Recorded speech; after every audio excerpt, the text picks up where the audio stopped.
Lahat ay check. Laika, don't you dare tell me na nahuhulog ka na sa kanya. Ani ng kanyang sarili. Nang sumagot ang puso niya, ay napatayo siya ng bigla. Nagtaka ang lalaki sa biglang reaksyon niya. Gusto niyang makalayo rito. Ngunit sa sobrang pagmamadali, ay nawalan siya ng balanse.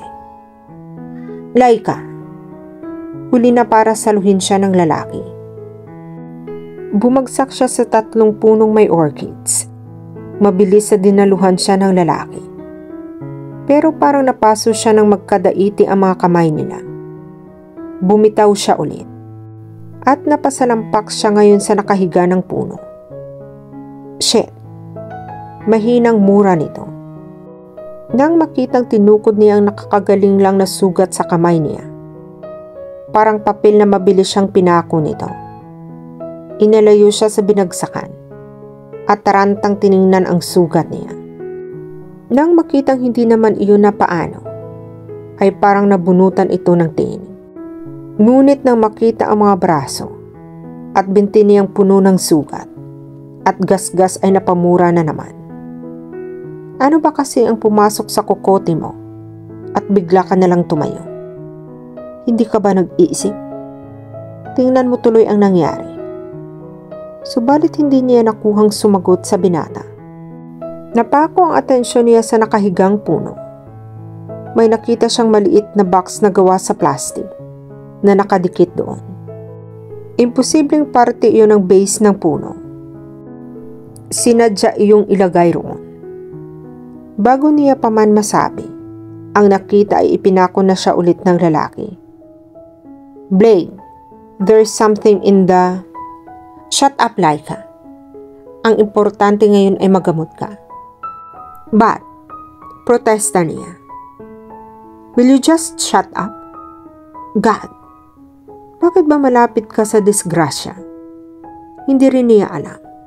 Pero mas grabe yata ang pagkakadisgrasya ng puso niya kaysa sa mga galos. Na-inlove na siya sa lalaking type din ng ate niya. Met me at the library. Now. Na-freeze sa ere ang kutsara ni Laika na dapat sana ay isusubo niya dahil sa biglang pagsulpot ng ate Isabel niya. Bumungad ito sa kalagitnaan ng dinner nila at pagkatapos ay umakyat na ng hagdanan na parang militar sa sobrang snappy. Nagkatinginan sila ng ate Reyna niya. Nagtataka sila sa ginawi ng kapatid. Unang tumayo ang ate niya at kahit nagugutom pa siya, ay wala na siyang nagawa kundi sumunod dito. Nagbaon na lang siya ng 2 apples na nasa fruit basket at binitbit ang orange juice. Close the door. Where's Blake? Bungad ng ate Isabel niya.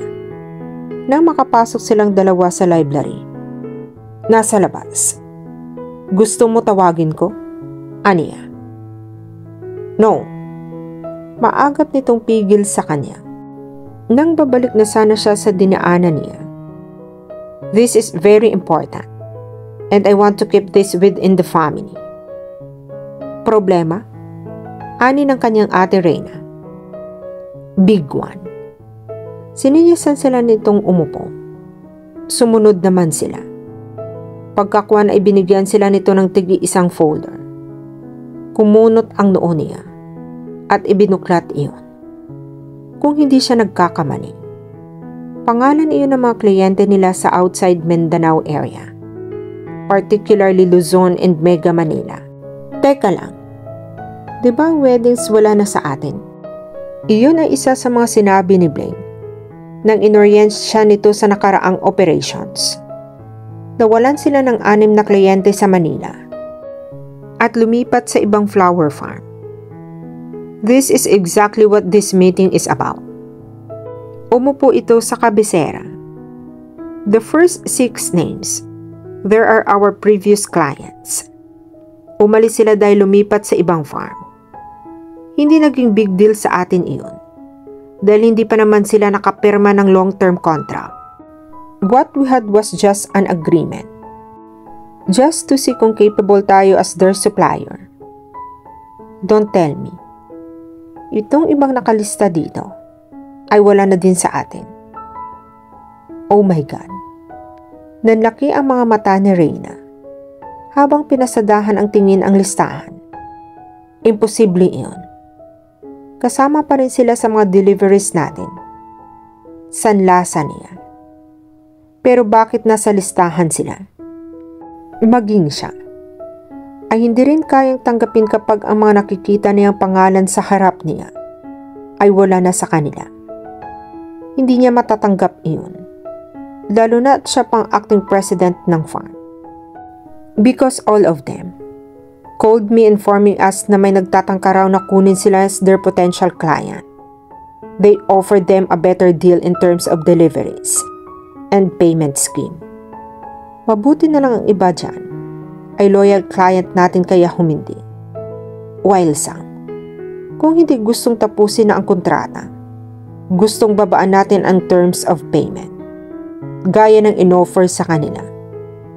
But obviously, they can't do that dahil may pinirmahan silang kontrata sa atin. Si Reyna. Exactly.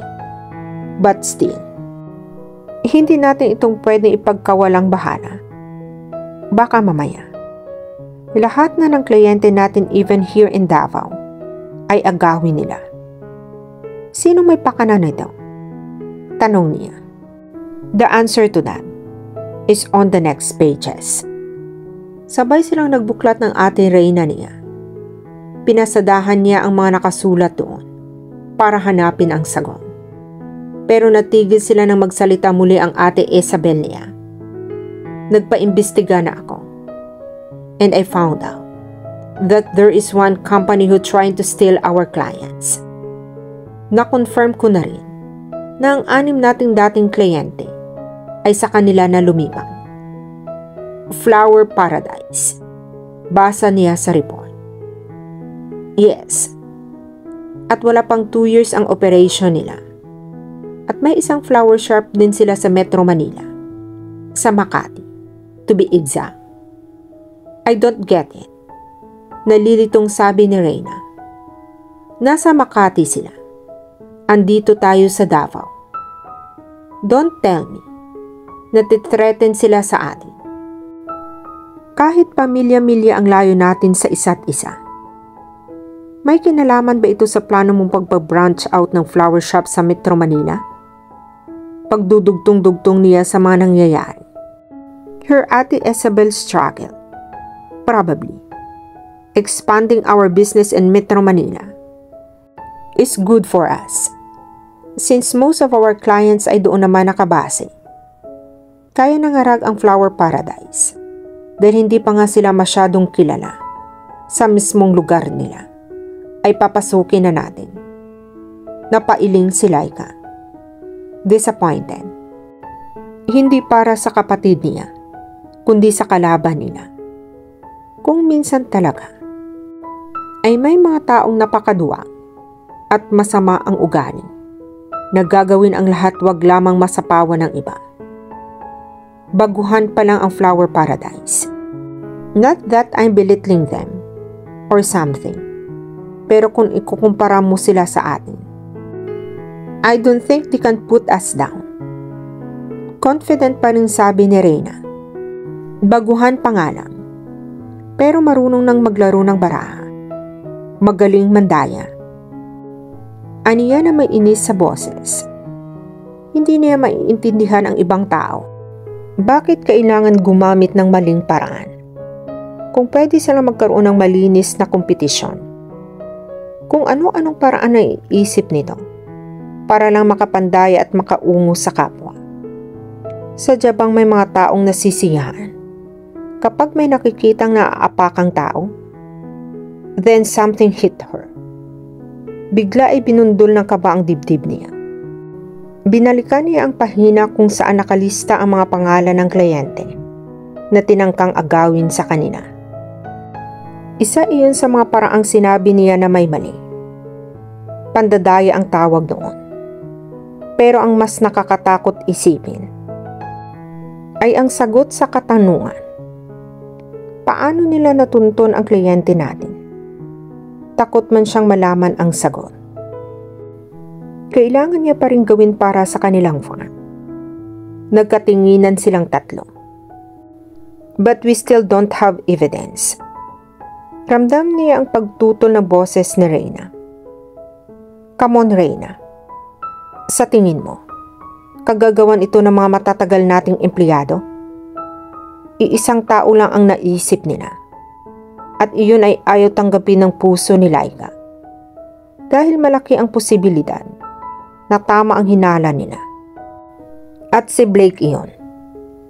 Mina, bungad ni Army nang sumagot agad ang kapatid niya. Pinili niyang sa labas ng farm sagutin ang cellphone para walang makakitang tao sa kanya. You have to get out of there, kuya. ASAP. Isa lang ang ibig sabihin niyon. Nabuko na ang cover niya. Did you get the full payment already? Kalmadong tanong nito. Iniisip niya kung may naiwan pa ba siyang importanteng gamit sa loob ng farm. Ang mga gadgets kasi na ginagamit niya sa pagkuha ng information ay disposable. Nasa bulsa niya ang remote control para maging abo iyon. Kung gugustuhin niya, maaari na siyang umalis ngayon din. O kahit noong araw pa na tumawag sa kanya ang kapatid niya para sabihing may dagdag na trabaho sila. Maaari siyang umalis at tanggihan ang trabaho o manatili at gawin ang gusto ng kliyente. Pero may sira yata ang ulo niya dahil nanatili pa rin siya sa farm. Kahit tinanggihan na niya ang additional job nito. Isang bagay na kailanman ay hindi niya ginawa. I did. Pero bago ko pa nakuha iyon, ay nakipag-away pa ako sa kanila. They were calling us cowards. Nakesyo na sana daw pinagawa nila sa iba, na mas efficient ang trabaho kaysa sa atin. The nerve of them. Kilala ba nila kung sino ang pinagsasabihan nilang inefficient at cowards? Ang sarap patayin. Kuya, kung di daw natin kayang gawin, sila daw ang gagawa ng paraan para masagawa ang gusto nila laban sa laboratory ng Jennings. Kinabahan siya sa huling sinabi ng kapatid niya. Ano daw ang plano nila? Naikuyom niya ang kanyang palad. Hindi niya gustong mag-isip dahil baka hindi niya magustuhan ang kahihinatnan niyon. Get another spy. Nag-iisip ba sila? Kung totoong nabuko na siya, imposibleng kukuha pa ng panibagong assistant ang mga Fernandez from outside. No. Nakaalis ka na ba? Pag-iiba nito ng usapan. Not yet. Listen. What? Nailayo niya ang cellphone sa tainga niya dahil sa lakas ng boses nito. Kuya, buko ka na nila. Nagpaimbestiga na si Isabel Fernandez. At hindi sila mga bobo para hindi malaman ikaw ang may kagagawa niyon. Wala man silang ebidensya. Pero walang ibang pagbibintangan, kundi ikaw, kuya. Humugot si Army ng malalim na hininga. Alam niya iyon. Listen. Find out what they're planning on doing and get back to me in 10 minutes. Utos niya sa kapatid. You're crazy? Labas na tayo dyan. Hindi makapaniwala ang boses nito.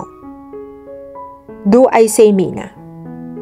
Puno ng otoridad na utos niya. Pagkakuan ay itinikom ang bibig nang may makitang dalawang babaeng papalapit sa kanya. 10 minutes. Pagtatapos niya sa usapan at pinatay na ang telepono bago makapagreklamo ang kapatid. Malayo pang dalawa kay nagkaroon siya ng pagkakataong suruin ang mga ito. Ang isang babae ay parang si Isabel. May authority kung tumingin. The other one was typical attractive fashionista girl na lumaking maalwan sa buhay. At dito na po nagtatapos ang part 10 na ating kwento. Sabay-sabay po nating abangan ang susunod na kabanata. Be good, be safe, and God bless po everyone.